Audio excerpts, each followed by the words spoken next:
Item ಯಾವುದೇ ಇರಲಿ try ಮಾಡಿ ಆಚಿ ಚಿಕನ್ ಮಸಾಲಾ. ಉಪಚುನಾವಣೆಯ ಕಣ ರಂಗೇರಿದೆ. ದಾವಣಗೆರೆ ಕ್ಷೇತ್ರ ಕಾಂಗ್ರೆಸ್ಗೆ ಕಗ್ಗಂಟಾಗಿ ಉಳ್ಕೊಂಡಿದೆ. ಹೌದು, ಬಹಳ ನಿರೀಕ್ಷೆಯಲ್ಲಿ ಅಲ್ಪಸಂಖ್ಯಾತರು ತಮಗೆ ಟಿಕೆಟ್ ಸಿಗುತ್ತೆ ಎನ್ನುವಂತಹ ಭಾವನೆಯನ್ನ ವ್ಯಕ್ತಪಡಿಸಿದರು. ಆದರೆ ದಾವಣಗೆರೆಯಲ್ಲಿ ಶಾಮನೂರು ಶಿವಶಂಕರಪ್ಪ ಕುಟುಂಬದ ಕುಡಿ ಟಿಕೆಟ್ ಅನ್ನು ಗಳಿಸ್ತಾರೆ. ಹಾಗಾಗಿ ಕಾಂಗ್ರೆಸ್ಗೆ ಕಗ್ಗಂಟಾಗಿ ಉಳ್ಕೊಂಡಿದೆ ದಾವಣಗೆರೆ ದಕ್ಷಿಣ ಕ್ಷೇತ್ರ. ನಾಮಪತ್ರ ವಾಪಸ್ ಇಲ್ಲ ಅಂತ ಹೇಳಿ ಸಾದಿಕ್ ಪೈಲ್ವಾನ್ ಬಂಡಾಯ ಅಭ್ಯರ್ಥಿ ಹೇಳಿದ್ದಾರೆ. ಶಾಸಕ ರಿಜ್ವಾನ್ ಸೇರಿ ಹಲವು ನಾಯಕರು ಮನವೊಲಿಕೆಗೆ ಇನ್ನಿಲ್ಲದ ಪ್ರಯತ್ನವನ್ನ ಮಾಡಿದ್ದಾರೆ. ಅದೆಲ್ಲವೂ ಕೂಡ ವಿಫಲವಾಗಿದೆ. ರಂಗೇರಿದೆ ದಾವಣಗೆರೆ ಉಪಚುನಾವಣೆಯ ಕಣ. ಕಾಂಗ್ರೆಸ್ಗೆ ಕಗ್ಗಂಟಾಗಿದೆ ದಾವಣಗೆರೆ ದಕ್ಷಿಣ ಕ್ಷೇತ್ರ. ನಾಮಪತ್ರ ವಾಪಸ್ ತೆಗೆದುಕೊಳ್ಳೋದಕ್ಕೆ ಸಾಧ್ಯವೇ ಇಲ್ಲ ಅಂತ ನೇರವಾಗಿ ಹೇಳಿದ್ದಾರೆ ಸಾದಿಕ್ ಪೈಲ್ವಾನ್. ಶಾಸಕ ರಿಜ್ವಾನ್ ಸೇರಿ ನಾಯಕರ ಮನವೊಲಿಕೆ ಯತ್ನ ವಿಫಲವಾಗಿದೆ. ಕಾಂಗ್ರೆಸ್ನಿಂದ ಟಿಕೆಟ್ ಸಿಗದ ಹಿನ್ನೆಲೆಯಲ್ಲಿ ಬಂಡಾಯವಾಗಿ ಸ್ಪರ್ಧೆ, ಪ್ರಚಾರಕ್ಕೆ ತೆರಳಿ ಮತ ಯಾಚಿಸ್ತೀನಿ ಅಂತ ಸಾದಿಕ್ ಹೇಳಿದ್ದಾರೆ. ಹೌದು, ಸ್ವತಂತ್ರ ಅಭ್ಯರ್ಥಿಯಾಗಿ ಸಾದಿಕ್ ಪೈಲ್ವಾನ್ ಕಣದಲ್ಲಿದ್ದಾರೆ. ಮನವೊಲಿಕೆಯ ಎಲ್ಲಾ ಯತ್ನಗಳು ಕೂಡ ವಿಫಲವಾಗಿದ್ದಾವೆ. ಹಾಗಾಗಿ ಸಾದಿಕ್ ಈ ಚುನಾವಣೆಗೆ ಸ್ಪರ್ಧೆ ಮಾಡುವುದು ನಿಶ್ಚಿತ ಅನ್ನುವಂಥ ವಾತಾವರಣ ನಿರ್ಮಾಣ ಆಗಿದೆ. ಇದೇ ಮುಂದುವರೆದ್ರೆ ನಾಮಪತ್ರವನ್ನ ಸಾದಿಕ್ ಪೈಲ್ವಾನ್ ವಾಪಸ್ ತಗೊಂಡಿಲ್ಲ ಅಂದ್ರೆ ಏನಾಗುತ್ತೆ? ಇದು ಬಹಳ ಮುಖ್ಯ. ಹೌದು, ಮತಗಳು ಒಡೆಯುತ್ತೆ, ಬಿಜೆಪಿಗೆ ಲಾಭವಾಗುವಂತಹ ಸಾಧ್ಯತೆಗಳು ಹೆಚ್ಚು.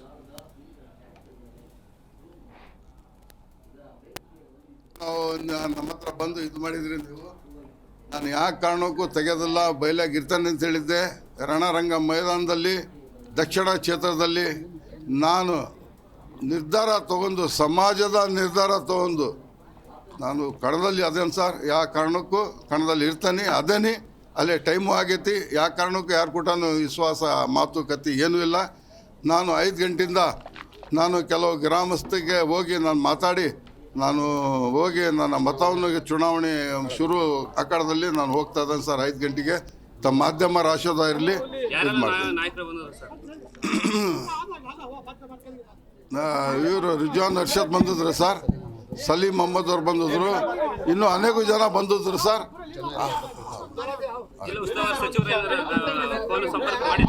ಹ್ಞೂ ಸರ್, ಬೆಳಗ್ಗೆ ಮಾಡಿದ್ರು ಸರ್, ಬರ್ತಾನೆ ಅಂತ ಹೇಳಿದ್ರು, ಬರಲಿಲ್ಲ ಅವರು ಸರ್. ನಿಮ್ಮ ಮುಂದೆ ಅನೇಕ ಸತಿ ನಾವು ನಮ್ಮ ಹತ್ರ ಬಂದು ಇದು ಮಾಡಿದ್ರಿ ನೀವು. ನಾನು ಯಾವ ಕಾರಣಕ್ಕೂ ತೆಗೆಯೋದಿಲ್ಲ, ಬಯಲಾಗಿರ್ತಾನೆ ಅಂತ ಹೇಳಿದ್ದೆ. ರಣರಂಗ ಮೈದಾನದಲ್ಲಿ ದಕ್ಷಿಣ ಕ್ಷೇತ್ರದಲ್ಲಿ ನಾನು ನಿರ್ಧಾರ ತಗೊಂಡು, ಸಮಾಜದ ನಿರ್ಧಾರ ತಗೊಂಡು ನಾನು ಕಣದಲ್ಲಿ ಅದೇನು ಸರ್, ಯಾವ ಕಾರಣಕ್ಕೂ ಕಣದಲ್ಲಿ ಇರ್ತಾನೆ, ಅದೇನಿ. ಅಲ್ಲೇ ಟೈಮು ಆಗೈತಿ. ಯಾವ ಕಾರಣಕ್ಕೂ ಯಾರು ಕೂಡ ವಿಶ್ವಾಸ ಮಾತುಕತೆ ಏನೂ ಇಲ್ಲ. ನಾನು 5 ಗಂಟೆಯಿಂದ ನಾನು ಕೆಲವು ಗ್ರಾಮಸ್ಥರಿಗೆ ಹೋಗಿ ನಾನು ಮಾತಾಡಿ ನಾನು ಹೋಗಿ ನನ್ನ ಮತವನ್ನು ಚುನಾವಣೆ ಶುರು ಅಖಾಡದಲ್ಲಿ ನಾನು ಹೋಗ್ತಾ ಇದ್ದೇನೆ ಸರ್. 5 ಗಂಟೆಗೆ ತಮ್ಮ ಮಾಧ್ಯಮ ರಾಶೋದ ಇರಲಿ ಇದು ಮಾಡ್ತೀನಿ. ಇವರು ರಿಜ್ವಾನ್ ಅರ್ಷದ್ ಬಂದಿದ್ರು ಸರ್, ಸಲೀಂ ಮೊಹಮ್ಮದ್ ಅವ್ರು ಬಂದಿದ್ರು, ಇನ್ನೂ ಅನೇಕ ಜನ ಬಂದಿದ್ರು ಸರ್.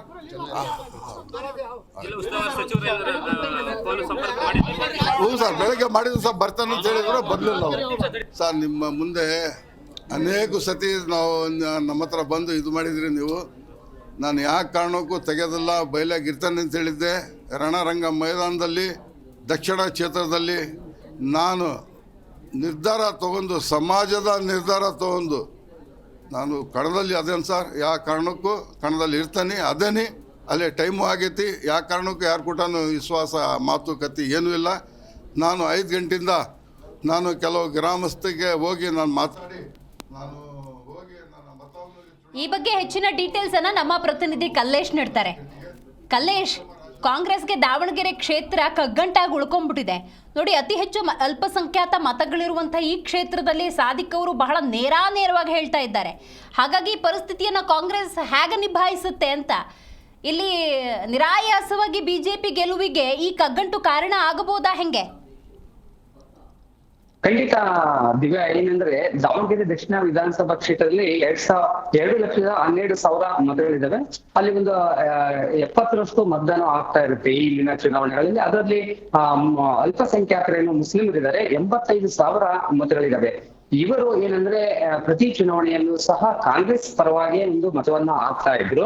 ಆದ್ರೆ ಈ ಬಾರಿಯ ಉಪಚುನಾವಣೆಯಲ್ಲಿ ಏನಂದ್ರೆ ಅಲ್ಪಸಂಖ್ಯಾತರಿಗೆ ಅನ್ಯಾಯ ಆಗಿದೆ.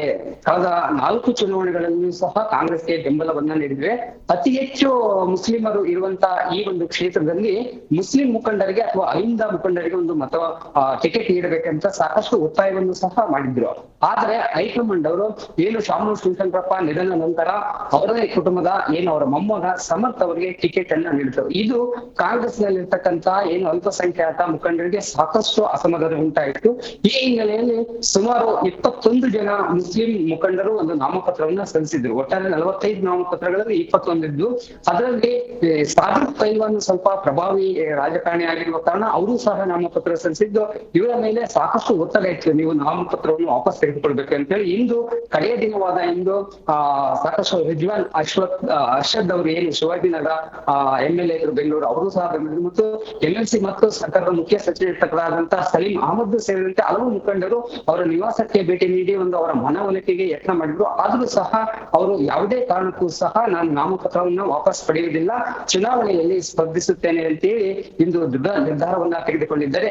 ಇದು ಎಲ್ಲೋ ಒಂದ್ ಕಡೆ ಕಾಂಗ್ರೆಸ್ಗೆ ಸಾಕಷ್ಟು ಕಗ್ಗಂಟಾಗಿದೆ ಅಂತ ಹೇಳ್ಬೋದು ಮತ್ತು ಮತಗಳು ವಿಭಜನೆ ಆಗುವ ಸಾಧ್ಯತೆ ಇದೆ ಅಂತ ಹೇಳ್ಬೋದು. ಯಾಕಂದ್ರೆ 2,12,000 ಮತಗಳಲ್ಲಿ ಮತ ಆಗುವುದು 1,60,000 ಆಗುತ್ತೆ. ಇದರಲ್ಲಿ ಮುಸ್ಲಿಂ ಮುಖಂಡರು 85,000 ಇದ್ರು ಸಹ ಒಂದು 55,000-60,000 ಮತಗಳನ್ನು ಹಾಕಿದ್ರು ಸಹ ಇದರಲ್ಲಿ ಮುಸ್ಲಿಂ ಏನು ಅಭ್ಯರ್ಥಿಗಳಿದ್ದಾರೆ, ಇವರು ಬಂಡಾಯವಾಗಿ ನಿಂತರು, ಇವರಿಗೆ ಮತಗಳು ವಿಭಜನೆ ಆದಾಗ ಕಾಂಗ್ರೆಸ್ಗೆ ಮತಗಳಲ್ಲಿ ಮತ ಹಾಕುವ ಸಂಖ್ಯೆ ಸಂಪೂರ್ಣವಾಗಿ ಕಡಿಮೆ ಆಗಬಹುದು ಅಂತ ಒಂದು ಲೆಕ್ಕಾಚಾರ ಇದೆ.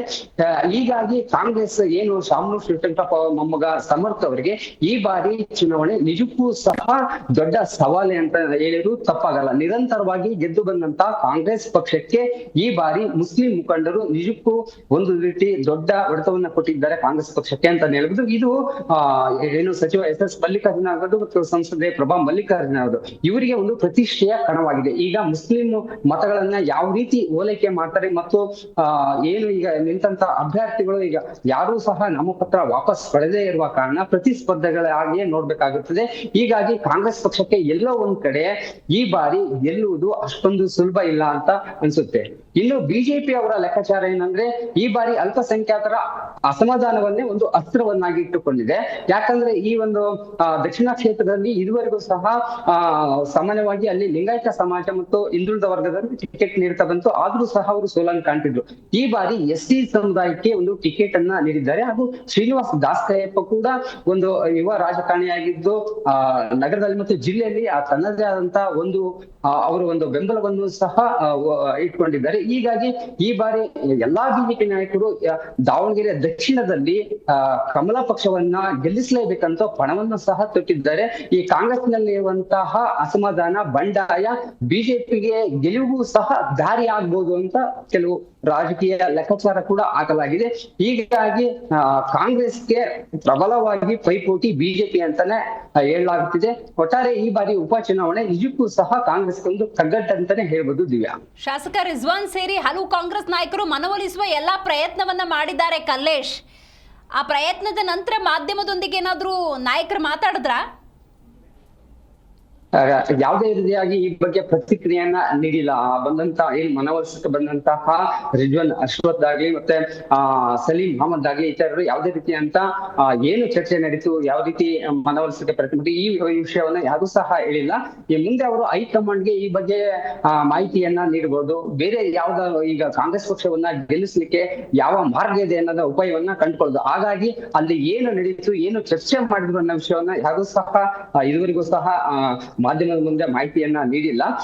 ಹೀಗಾಗಿ ಕಾಂಗ್ರೆಸ್ ನಲ್ಲಿ ಈಗ ಸಾದಿಕ್ ಅವರು ನಾನು ಹಿಂದಿನಿಂದಲೇ ನಾನು ಮತ ಯಾಚನೆಗೆ ನಾನು ಹೋಗ್ತಾ ಇದ್ದೀನಿ, ಸಮಾಜ ನನ್ನ ಹಿಂದೆ ಇದೆ, ಹೀಗಾಗಿ ನಾನು ನಮ್ಮ ಸಮಾಜಕ್ಕೆ ನಾನು ಏನಾದ್ರೂ ಮಾಡ್ಬೇಕು ಅಂತ ಹೇಳಿ ಒಂದು ದೃಢ ನಿರ್ಧಾರವನ್ನ ತೆಗೆದುಕೊಂಡಿದ್ದಾರೆ. ಹೀಗಾಗಿ ಸಾಮಾನ್ಯವಾಗಿ ಬಂದಂತ ನಾಯಕರು ಹೈಕಮಾಂಡ್ಗೆ ಮತ್ತು ಮುಖ್ಯಮಂತ್ರಿಗಳಿಗೆ ಮತ್ತು DCM DK ಶಿವಕುಮಾರ್ ಅವರಿಗೆ ಇವರಿಗೆ ಒಂದು ಮಾಹಿತಿಯನ್ನ ನೀಡಿ ನಂತರ ಒಂದು ಈ ಒಂದು ಕ್ಷೇತ್ರದಲ್ಲಿ ಕಾಂಗ್ರೆಸ್ ಪಕ್ಷವನ್ನ ಯಾವ ರೀತಿ ಗೆಲ್ಲಿಸಬೇಕು ಅಂತೇಳಿ ಒಂದು ರಣತಂತ್ರವನ್ನ ರೂಪಿಸಬಹುದು. ದಿವೇಶ್ ಹೇಳಿ. ಥ್ಯಾಂಕ್ ಯು ನಿಮ್ಮೆಲ್ಲ ಮಾಹಿತಿಗಾಗಿ ಕಲ್ಲೇಶ್.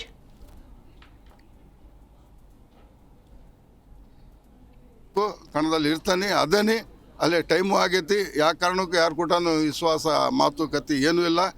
ನಾನು 5 ಗಂಟೆಯಿಂದ ನಾನು